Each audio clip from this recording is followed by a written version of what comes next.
Goodness me. I could do a roaring business in used iPhones and recorders. Good afternoon. As you know, we had a press conference earlier this week to announce the 2-year extension of the sponsorship from the Betfred World Snooker Championships and change in criteria for qualifying for the World Championships, etc. I thought it probably wise to concentrate the earlier press conference just on that because it was quite significant, but there are a number of other changes that I wanted you to be aware of, which is going to happen in this year, and a number of thoughts and comments that we've had for taking this great sport further forward. Firstly, we have to say that, it's always our aim to make snooker as competitive and enthralling as possible, and something for which we're reliant on the players' support, which has been fantastic. I think, if I'm right, although it seems to be changing all the time, we've had 98 centuries so far in this year's World Championships, and this is without doubt been a fundamental part of producing what has been an amazing World Championships for us. The actual timing of the breaks, the number of the breaks has definitely added to the viewer experience around the world, because we've seen snooker at its brilliant best. And actually 98 centuries, which I think is 12 more than the previous all-time record, is a phenomenal success as far as the players concerned, and I think the fans have been rewarded by watching some brilliant snooker. So along with this, it's our job to keep the sport enthralling and interesting and exciting for both those people that are fortunate enough to be in the arena, and we all know how difficult that can be, and more importantly, perhaps in a way, in the bigger picture, in terms of our ever-expanding global TV market. Fascinating, this is the first year that the World Snooker Championship's been live in North America on the DAZN streaming service, and we're getting an amazing, for a country that I didn't think there was that much snooker interest, I'm getting an amazing response. It's going to be interesting to see how many people that represents, because obviously one hears the loudest voice about, wow, this is great, this snooker. So who knows what that brings, but it's a good step. Now, part of that is to keep the game exciting and enthralling is some of the things that we've been monitoring this year. So in particular, we talk about slow play. There's no doubt that during the year we have seen a speeding up of play across the board. Not to say it's perfect, but certainly we don't have, in our view, a serious problem. It's one that we will continue to monitor. There are only a handful of players now constantly over 30 seconds per shot. And we're not talking about an individual event where you can get bogged down in a few balls. We're talking about figures across the season. So my report on slow play is it's shown a significant improvement. We're not there yet. We're not as quick as I'd like to be without detracting from the brilliance of this sport. But I'm very happy with the performance of the players as a whole. We will continue to monitor the situation, and we are keeping our referees up to date with those players that are still lagging behind to make sure that they are monitored more directly. In the words of golf, if you like, they're on the clock, but there's not many of them, so that's good news. The other thing that's concerned us more and more over the last few years is the number of, inverted commas, toilet breaks. Now, a toilet break, as someone in his 70s, I can assure you, is sometimes absolutely required. And of course, the door is always open to medical certificates should you have a prostate problem or something, which means it can't be avoided. But there is the thought, certainly amongst some key players, that toilet breaks are sometimes used as a form of gamesmanship, and this clearly cannot be allowed. We are monitoring toilet breaks now in a very detailed fashion, similar to the time clock, and we will be involved in consultation with the players themselves, and Players Commission in particular, to bring in some rules that are workable on toilet breaks. Because clearly there is no hard and fast rule of how long a frame's going to take or whether it's going to go on to the early hours of the morning. But nevertheless, we are concerned that in a minority of cases, there is some form of gamesmanship at some level on whipping out to the arena for a non-toilet break during a toilet break period. So as far as the toilet breaks are concerned, monitoring this year as we've done with the time clock and slow play. Overall, I'm extremely satisfied with the level of entertainment being provided by the players, and I think this has been a major reason for an escalation of TV ratings, during this year. In particular, the Coral Series on ITV was a huge success, and the World Championships and the other major events on BBC are showing growth on the BBC in a declining market and significant growth on Eurosport through its European footprint. Moving on then to announce that we have now agreed terms with Wuxi in China to stage the World Cup, which has now been signed and will take place between the 24th and the 30th of June, featuring 24 teams from 23 nations. As you're aware, the host nation gets 2 teams. This is extremely good news because the World Cup is a major event for us. It is a biannual event, as you know, but takes place this year on the biannual anniversary of the last one. We still have 3 teams to allocate, and we will be publishing a series of final team selections following Q School.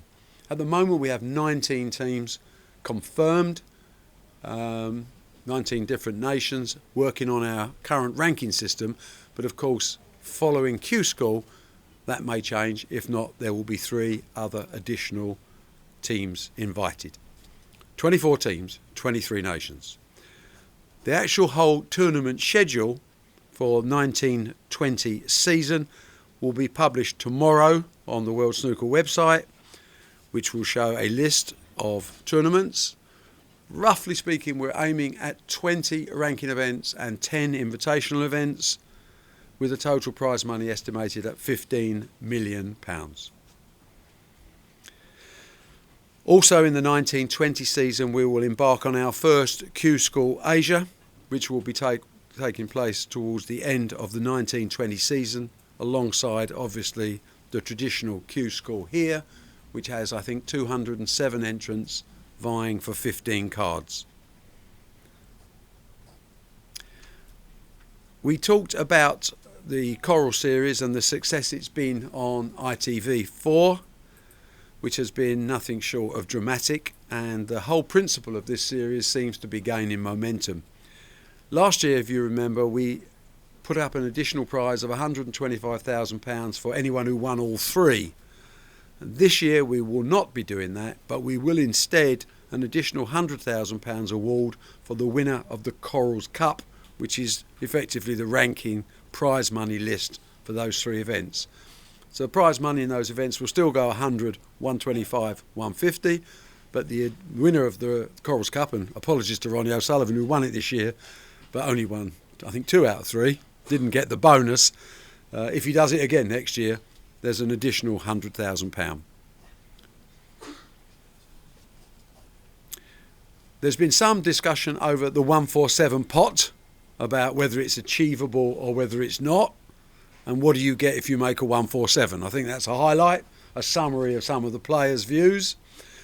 The answer is we have to be realistic and say this year there were, I think, 12 maximum breaks.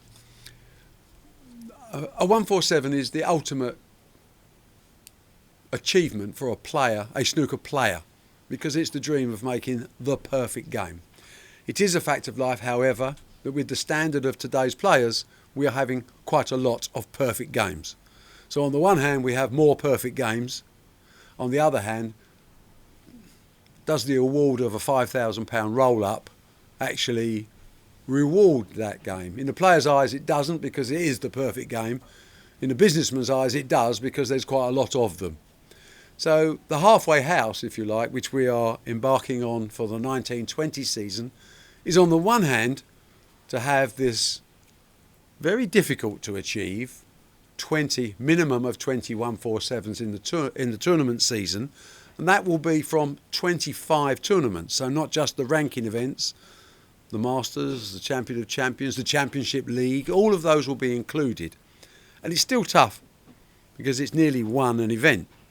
But we're throwing out the challenge to the players. Say, are you good enough? If you want to see a significant reward for a 147, then collectively you're going to have to be damn good. It is insurable, so it becomes affordable, and it's difficult because it's not easy. And that's the ultimate. What we have done in parallel to that, however, is to increase the high break prize for every event.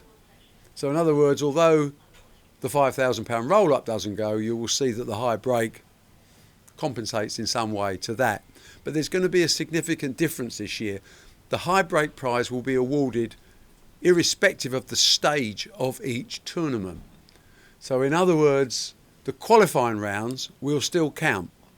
So the entire membership can benefit in the high break prize rather than just those that made it through to historically what was called the TV stages. Well, in today's world, it's very difficult to say what is a TV stage, simply because most events are streamed and therefore covered on TV anyway. And should we take away the opportunity to increase your earning power just by saying if you're not in the final stages at the final event venue? And we decided for this year we're going to experiment to say no. The high break prize will be available for every player in every competition. These high breaks will not be the £1,000 and the £2,000 anymore. They will be in a stream strata of 5, 6, 10 and 15. So in some ways, a top player can argue, okay, the 147 prize I might have got is actually in the high break, and I think a 147 is pretty likely to win the high break prize. But at the same time, they're also into this collective players pot. If you can pull off not the impossible, but certainly a very difficult level of having 20 between you 128 players within 25 tournaments, then you'll all take a share of the £1 million pot. And I hope that keeps even some of the cynics quiet, that you get rewarded. One would have hoped that those players would have looked and said our prize money's grown from 3.5 to 15, but no, that's not the case. Players want as much as they can at every stage, for which I completely understand. Other small changes are on the home nations this year. The top 32 players will be seeded because, as I've said earlier about the change in criteria for the World Championships, we are now a mature sport. We know that the players that towards the top end of the rankings are there entirely on merit, and we know that every single player has had the opportunity to be one of those players. So therefore, the reward for success on the tour should be some form of seeding or some form of qualification to take you through an event. Now, gentlemen, ladies, that concludes where we are this year. In summary, we are working on a new image launch for World Snooker, which we hope will bring us into 21st century properly, and that will take place in September of this year. We're also looking at our management structure from the top downwards to say, have we reached our sell-by date yet? And if so, we are replacing you with someone younger, and I'm looking in the mirror most of the time when I say that. But nevertheless, we are planning a very adventurous and exciting future for this great sport. We don't believe we've anywhere near achieved the levels we can achieve in this sport. And both from a structural point of view and from a management point of view, we are looking to take this game further at increased pace. I'm extremely proud of the job we've done over the last 8 years, and I believe the next few years will be fundamentally stronger than the past 8. But nevertheless, what has been achieved with the help of the players, it has to be said, because for the most part there'll always be criticisms, of course, as there should be. We live in a free society and a democratic society. Those are being listened to, being acted upon, and good communication is being established. The WPBSA have recently appointed a new player liaison officer, which will act as a gap between management of the sport and the players themselves to make sure that everyone understands the road we're on, the rules we operate under, and the opportunities that exist for any player, man, woman, Fat, thin, black, white, Muslim, Christian. There are no barriers to entry within the world of snooker. And that, I think, is the most important aspect of our forward planning. So if you have any questions, I'd be delighted to ask them, but I think we can all tick a box on what's been a most amazing and successful season. Barry, I don't understand how a toilet break can be enforceable, because surely there's privacy related to that. So are there limitations on how many toilet breaks you can take? And are you going to monitor if someone's physically going to the toilet? Yes, well, we're not going to monitor if they're physically going to the toilet, because I think there's a certain line below which you can't go. I appreciate there may be different views on that, but from my views, no. What we're doing is actually looking at other sports, in like Wimbledon, for example, where they limit the number of breaks. Now, that still raises the problem of if you have a medical problem, and that clearly can be covered by some form of certificate. But generally speaking, snooker is a different game. It's not the active game of running around where you effectively sweat or wherever. There's a lot of time when you're sitting down, and there's a lot of time when you're drinking water and finding you're under pressure and the relief of the end of a frame. I understand all of that. It's something where I don't think it's just a black and white rule about once an hour or once a match or 10 times a match. There is a feeling amongst players that this toilet break concept is occasionally used as a form of gamesmanship. So we've gone back to the players and said, what do you think a fair solution would be in terms of rules and regulations that cover that? No, we're discussing it with them now. I think the general rule would probably be a certain number, unless there's a reason why you shouldn't be suffering that rule. But I want to hear this from the players directly. But I know some of them have been quite articulate about the view that on both slow play and toilet breaks, there are times when gamesmanship's involved, and that's not acceptable. I can ask Judge might finish this final in the next 3 frames. There might only be one even frame this evening. What do you say to fans that might complain that they haven't seen any? They bought a ticket for the evening session. Well, this is a problem that is unanswerable. I have fans that say, I bought a ticket for an Anthony Joshua fight and he knocked someone out in the first round. I've got 11 rounds to come. Who's going to be fighting? Not me. It's one of those things about the beauty of live sport. Sometimes you buy a ticket and you're treated to an absolute midnight last frame classic, and other times we play to a result anyway. So there is nothing you can say other than, of course, World Snooker will make a very big effort to entertain those people that bought a ticket, and should it finish early, I think at the moment it might not, there's still a possibility it might not go to this evening. My crystal ball doesn't work. I think if there wasn't any session at all, then obviously refunds are definitely available. There's no question about that. But if there goes into the session, there is a standard rule about if you don't play so many frames, they'll be followed by an exhibition or something to give these people an interest. But this is the World Snooker Championships. It's a proper global sports event. And as much as I like to control things in my life, I'm afraid things like that are beyond my control. So it's very much up to the players. But we'll make every effort to make sure the fans receive value for money. Barry, I hinted at sort of management restructure, possibly looking to take it forward. Is there any chance you won't still be at the helm in 12 months' time? Oh, God only knows that. Subject to his blessing, I will still be here. Thank you for that, Hector. No, I'm aware, coming up for my 71st birthday, that whilst I have the energy of an 18-year-old, I don't sometimes have the resilience of an 18-year-old.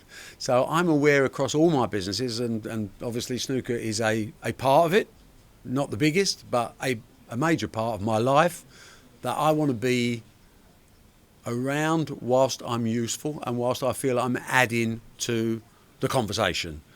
I think I'm probably the best judge of knowing when that will run out, but I'm also realistic enough to know that one day it will, and my legacy is not going to be, I don't want to be upstairs looking down and saying, well, those blokes cocked it up, do I?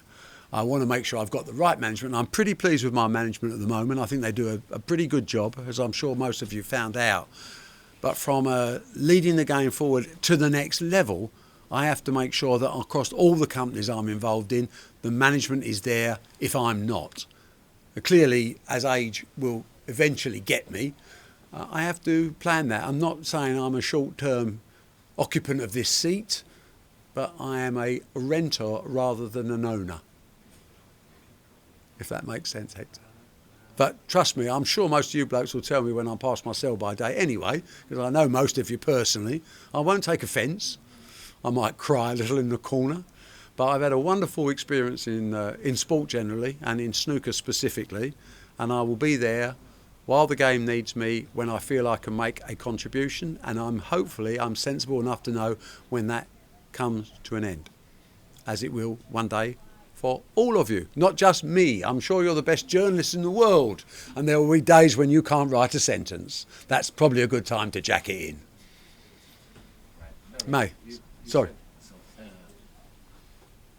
Come to my knowledge, you said that you're going to announce next season's calendar tomorrow. Yes. But come to my knowledge that unfortunately, and I'm embarrassed to ask you this, but the officials from my country, Portugal, didn't manage to get you the conditions. We'll lose our chance. Well, To get you the money. not lose it, just delay it.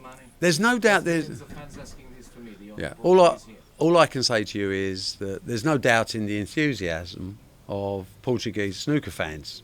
No question. Yourself included, I might add. However, we run a commercial business and there are certain prize levels that have to be justified.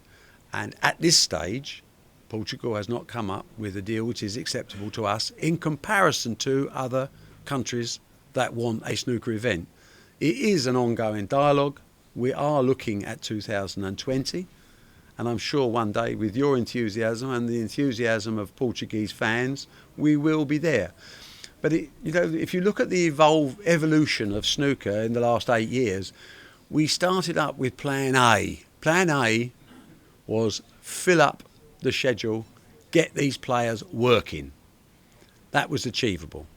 Plan B was, now let's get the prize money levels up to something where we can change lives, inspire people to want to be a professional snooker player, and reward ability. I think at the levels of prize money we're at now, Plan B has been achieved. We now go into Phase C. Phase C is effectively having a full schedule and decent prize money. We're now in a position for newcomers that come in that have to be commercially viable to oust an incumbent event. And there are events out there that we would think, well, if someone came in with X, maybe that event can be replaced by that. So it's a supply and demand situation. We have the demand and we've limited the supply. The calendar is full, pretty full. Some players will tell you they're tired and overworked, stressed, and get very little sympathy because it's called their job and there's lots of people would like to do it. But nevertheless, if we can push, because of the supply-demand balance, we can push prize money to levels where I feel the game should have been years ago. Now, when we look at tennis, Wimbledon published their figures, prize money figures for next year, £45,000 for turning up. Wow. Interesting that they are filtering them. They didn't actually increase the top money very much, I think just 10%, but the bottom money went up. And I think that's symbolic of what we're trying to do in snooker. We're trying to push the money down lower as well as increasing the higher ones so that people can actually earn a living if they're not winning. Golf is a great example of making the cut, where players on the US tour that just make the cut make millions. They don't win anything, but they make a lot of money. So we have our models to follow, and we're a long way behind those models, but we're catching up rather than falling further behind. But it does mean on countries like Portugal that, one, they have to move a bit quicker, and two, they have to find the necessary funds within the new environment of snooker. And I'm sure in time they will. May. Would you tell us more about the top 32 will be seeded? The top 32 will be seeded in the home nations tournaments. So there are 4 home nations events, English, Scottish, Irish and Welsh.